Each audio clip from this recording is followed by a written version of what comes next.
Hello, hello, hello. This is Gayle Nicholson with another episode of the Corona Spotlight 2020. As I said, my name is Gayle Nicholson. I am your host. Thank you so much for joining me on a Saturday morning or afternoon, depending on where you're at. And if it's the middle of the night, thank you, thank you, thank you. That's very kind of you to join us at this late hour.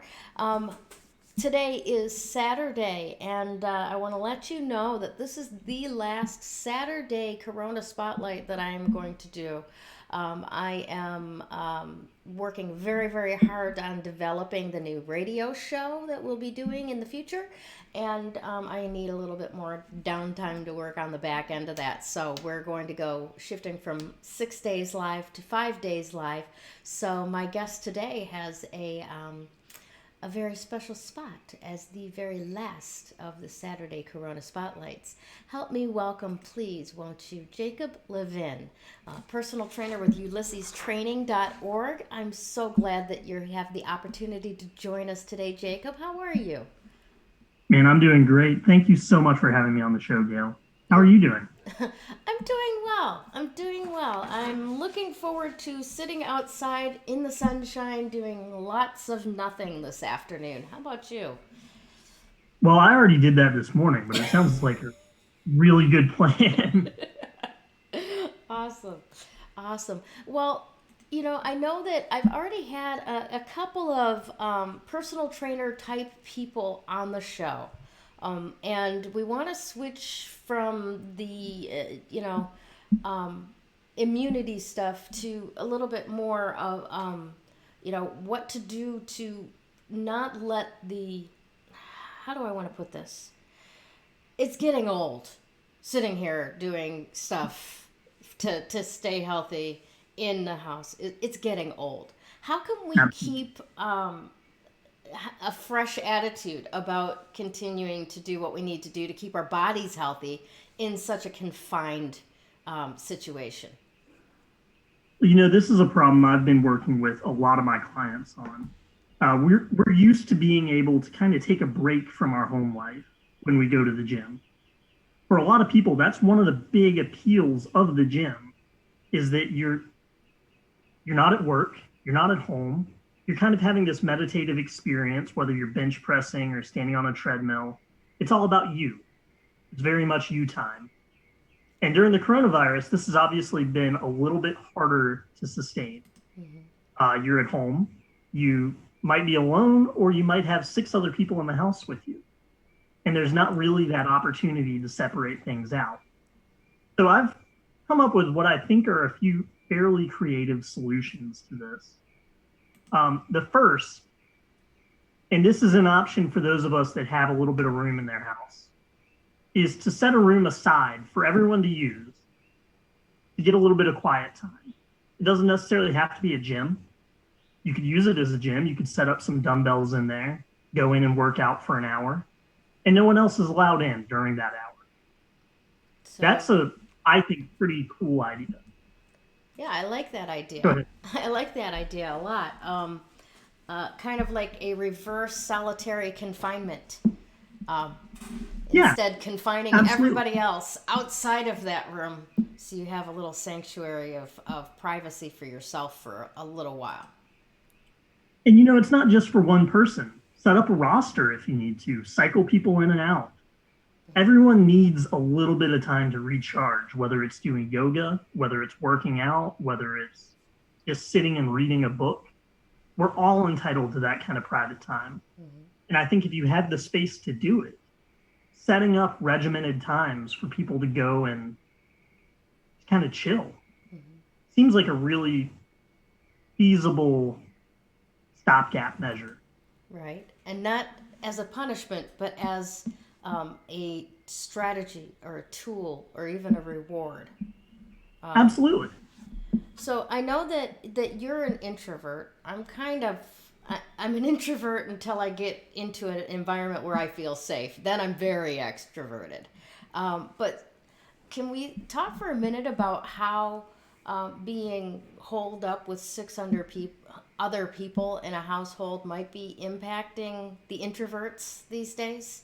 or even just, we're doing different things as far as connecting. We were talking about a moment ago. Yeah, as I said to you, I was reading this really interesting CNN article about how introverts have been affected by the coronavirus. And the lady writing it commented that she's gotten so many more phone calls than she used to get that it begins to feel overwhelming. It's like all of the extroverts, and most of my friends are extroverts. I'm certainly not attacking them. They feel this need to reach out, and those of us who are very introverted are having a little bit of difficulty with the amount of social contact, even in the coronavirus, that they're experiencing. Mm-hmm. And I think a really, really, really important thing to recognize, especially if you're sharing a house with other people, is that it's okay to go close a door and just breathe for a while. Mm-hmm. No one, especially if you have children, no one wants you out there with zero patience left. Right. No one wants you shouting at your kids or just snapping at the smallest thing, or, having zero drive to do anything because it feels like every pebble getting set onto your back is turning into a boulder, and all of a sudden you're just being crushed by the amount of contact that you're having. Yeah. I strongly encourage people, whether it's, I personally go to exercise as my main coping mechanism when I start to feel overwhelmed. But if it's not exercise, if it's meditation, if it's just listening to music that you really love, take that time and go and do that so that you can be a better housemate, better father, wife, son, whatever role you need to be playing during this. You need to make sure that you're playing it to the best of your ability. Mm-hmm. Agreed. And when I was in, go ahead, sorry. Well, I was just, as you're talking about that, I'm reminded of an old theory that I heard somebody talk about, and I developed a little bit further about tanking, and especially between parents and children. We're connected beings, right? So when the pressure comes into mom or dad's tank and presses that water down, it flows through that connective pipe and bubbles up in the kids. So if you're frustrated and you notice that your kids are acting up, seriously, the best thing that you can do for them is to release the pressure for you, and then they will calm down. It's the strangest phenomenon, but honestly, it works. If you can go and burn off that frustration and that anxiety in you, it helps your kids calm down because they're picking up off of you constantly. Absolutely. I personally get really tense if I can feel that someone else in the room is tense. Mm-hmm. And I have to imagine that it would be 1,000 times worse for, say, a 6-year-old mm-hmm. who doesn't really understand why everybody is so tense. They don't really have the coping mechanisms yet. Mm-hmm. So it is your responsibility as the adult, I think, to find a way to be the best version of yourself during this. Agreed. We just got a question right now from Mark Jastowski saying, is it the same for babies? And I would definitely think so, yes. Especially, I imagine, yeah. Yeah, because especially since babies are like almost wholly sensory, right? Yeah. So they're picking up on the vibes in their room. They're picking up on, the amount of tension in your arms holding them. They're picking up on all of these things that we can't talk and logically go over. But yeah, they're picking up on the energy. And they have no idea why it's happening. Yeah.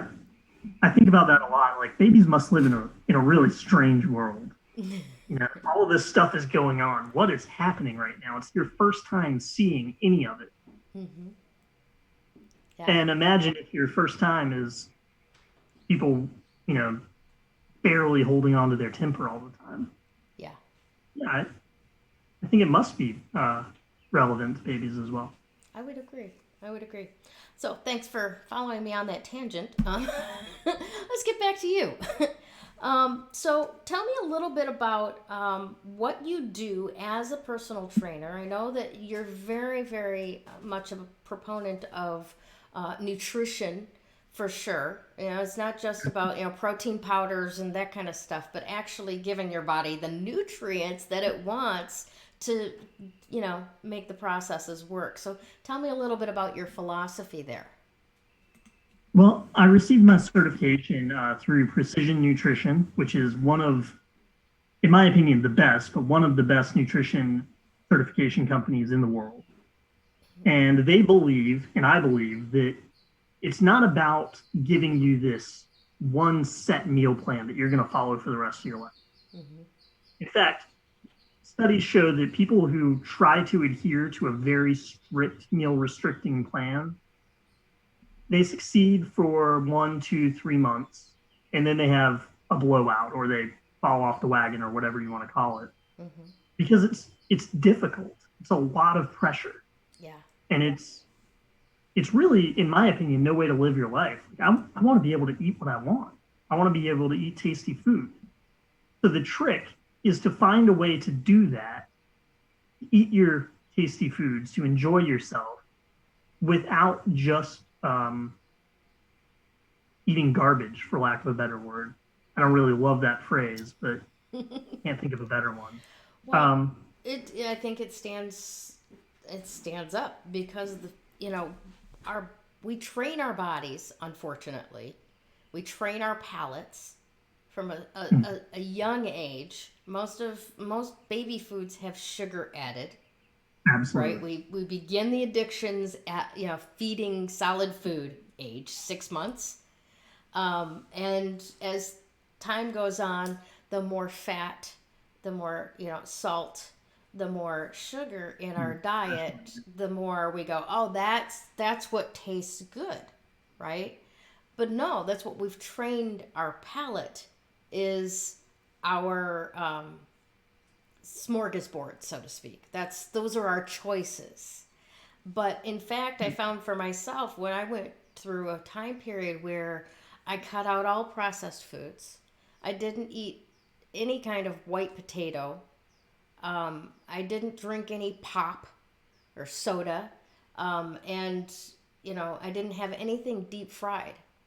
It was meat, as much meat as I wanted, as many vegetables as I wanted. I didn't care about fat, but as live as possible. My palate changed and I started liking and wanting those more nutritious foods. What's the science behind that? Well, you mentioned it earlier, addiction. We're we're hardwired to like these really strong flavors, and the fast food companies and most processed food companies add stuff into the food that makes them taste a little bit more vividly. Mm-hmm. And a lot of those additives are not always great for. I mean, if you look at an ingredients list for a TV dinner, you'll see like flavors and chemical names that I couldn't tell you what they are. Mm-hmm. Um, but when you take a break from that, and when you return to eating as much whole food as you possibly can, as you said, uh, you loosen the hold for these extreme flavors on yourself. You begin to return to a baseline. Mm-hmm. And that's actually one of the things we work on over the course of a series of habits is just learning to appreciate regular, real food. Yeah. And it takes time. The key here is not to change overnight. The key is to create a series of sustainable changes over the course of 6 months or a year that you can then carry with you the rest of your life. Because if you stop eating at Burger King for a year Mm-hmm. and you go back and you order yourself a Whopper, I guarantee you it won't taste as good as it used to. Yeah. I've done it. I know a lot of other people who have done it, and it's just whatever chemicals are in that food, you just don't need them anymore. Mm-hmm. Yeah. And So it really is a matter of weaning yourself from the addiction of what they do in the processing of the food. well, I think so. Um, I I'm not a scientist, and I'm certainly not an expert in addiction. Mm-hmm. But it seems to me that we do have a psychological dependency for things that give us pleasure. Yeah. And salt, a lot of the different spices that they use, a lot of the different additives, these are very strong, stimulating flavors. And they tend to stimulate parts of the brain that provide pleasure. Yeah. So yeah, in a way, it's an addiction. Yeah. Yeah. It's and engineered. Well, let's not go down the conspiracy theory path right now. Um, but I do want to ask you a little bit more about this perfect shake that you talk about. Um, Okay, what so what is that all about? this is one of my favorite snacks. Sometimes I'll do it for breakfast. I absolutely cannot take credit for it. John Berardi, not CEO, but the founder of Precision Nutrition, wrote the first article where I came across this. And it's, yes, it is a shake, and there is some science that says the ideal meal is something you have to chew a little bit more fully than a shake. But you could take, say, a little bit of nuts, Mm-hmm. a couple handfuls of greens, some yogurt, 1 scoop of protein powder, some fruit, and put all of that together in a blender, grind it up, and I guarantee you it will be one of the most tasty shakes you've ever had. Mm-hmm. It's delicious, and it's full of nutrients. You can get 2 or 3 servings of vegetables just by shoving in some spinach. Mm-hmm. And I know it sounds funny, but I really like the taste of spinach. If you want a little bit of almond milk, you can add some almond milk in there and get a little bit more fat. Mm-hmm. I say almond milk because I'm personally lactose intolerant, but I don't see any reason why you couldn't use regular milk as well. Right. Right. Or even a little bit of ice cream. Yeah, They say I ice mean, I cream think fat is good for your brain first thing in the morning. well, yes, but I think we could have a conversation about those additives again. Yeah, that's a good point. That's a really good point. Gotta watch what's trying to sneak in inside of Now, something else. That's right. again, I don't really believe in banning any food, and I do love a good pint of ice cream. Mm-hmm. But I think it's important to understand the difference between an indulgence and thinking you're doing something healthy for yourself. Good point. Excellent point. So, what else is going on for you out there in North Carolina? Um, Amy Derry says, I'm on ice cream for breakfast. I'm on board. She's liking that idea. Awesome. Um, what else is going on for you out there in North Carolina? It's springtime. What's happening? Well, it's beautiful. We've had some really severe weather in the last few weeks. I think I was telling you we had a storm front move through at about 75 miles per hour last Sunday, Mm-hmm. which was a cool way to wake up. Mm-hmm. Um, I'm spending pretty much 24 hours a day here in my home, Mm-hmm. uh, looking out over the water and just working out on my back porch. I'm unrolling a new nutrition consultation service that I think will be really valuable for people. Excellent. And one of the big, oh, go ahead, say. No, I said excellent. How can people contact you to get on board with that? Well, there will be a sign up on my website. I think we're going live with it, if not the end of this week, then early next week. You'll sign right up for a consultation. It'll be a 30-minute consult. Mm-hmm. And at the end of that 30-minute consult, I will create for you a completely customized ebook that details out the time period and the steps you need to take in order to achieve whatever goal it is you're searching for. Fantastic. Whether it's weight loss, athletic performance, each one of these will be completely customized to your needs. Excellent. Excellent. And we'll make sure that we've got the link to reach out to you for that in the comments after we're done with this.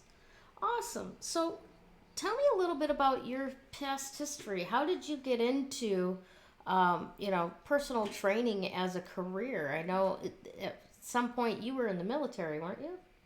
I was. I joined the Army when I was 23. Mm-hmm. I had a little bit of difficulty getting in. I was born with one kidney, Oh, really? and so I had to attain a medical waiver before I could join. Mm-hmm. And reported to Fort Benning, Georgia. Graduated from officer candidate school. Reported for my officer training in the infantry, and immediately got into a bad car accident. Oh, no. And that ended my military career pretty quickly. Wow. So I spent about a year and a half rehabbing my spine to the point where I could do the things I love to do. At the time, I couldn't even walk without pain. And for those of you who have experienced sciatica, it's really painful. Mm-hmm. But I worked with an incredible strength coach out in Missoula, Montana, who specialized in injury rehabilitation. And my work with him really changed the way I saw the gym, because this guy was, in a lot of ways, bringing me back to life. Mm-hmm. He was teaching me how I could go out and run Spartan beasts and lift heavy weights again, go into Muay Thai rings and, spar, Mm-hmm. all the things I wanted to be able to do but couldn't. Right. And that's why I got into personal training, because I want to help other people attain or regain the things they've always wanted to do in their lives. Very nice. I think that, oh, go ahead, sorry. No, I'm very moved by that. That's a wonderful origin story for giving back. We hadn't talked about that before. I did not know that the origin of your career in personal training really came out of coming back from a debilitating injury. So that's Yeah, an overcoming. That's wonderful stuff. at the time it seemed like seemed like the world was over. I was 24 years old and my career had just ended. Mm-hmm. But you get through it, and I really want to be able to help other people do that. Because to me, I don't think there's anyone who goes through their life thinking that they are not the hero of their own story. Right. We're all these incredible protagonists writing these incredible stories. And I want to help people empower themselves to be the greatest version of themselves that they can be, whether it's whitewater rafting down the Grand Canyon or, taking your kids out on a boat. You need to be able to do these things. Physical fitness is merely a means to live a better, more full, more enjoyable life. And I want to help you do that. That's awesome. Absolutely great stuff. Well, we would love to have people reaching out to you, finding out a little bit more about this perfect shake recipe, a little bit more about the customized nutritional plans that you've got coming down for people. That's absolutely wonderful. Is there anything else, any final thoughts that you'd like to leave for our audience today before we close this down? Well, I've obviously been a proponent of remote training for a long time. That's what my business is based on, working with clients all over the world. But for those of you who are stuck in your homes like I am, and you need an outlet, you need some sort of break from the day to day. I don't care what you do, but do something. Be active. Go into the bathroom and run in place for 5 minutes. This is the time to really start paying attention to the ways that physical fitness can relieve your pressure. As we talked about earlier, this will make you the best version of yourself to get through this mess. And it doesn't have to be with me, but it should be something. Find a way to do it. Awesome. Thank you so much for being my guest today, Jacob. I really and truly appreciate the time you spent here with us today. Thanks. Well, thank you, thanks Gayle. again. Awesome. When you open yourself up to actual energy work, makes that recovery progress so much faster. That recovery is possible. You do not have to live as a victim until your last days. You have unbelievable strength, and I know that because you're still here. Do you want to create something completely unrecognizable with your life? I can show you how.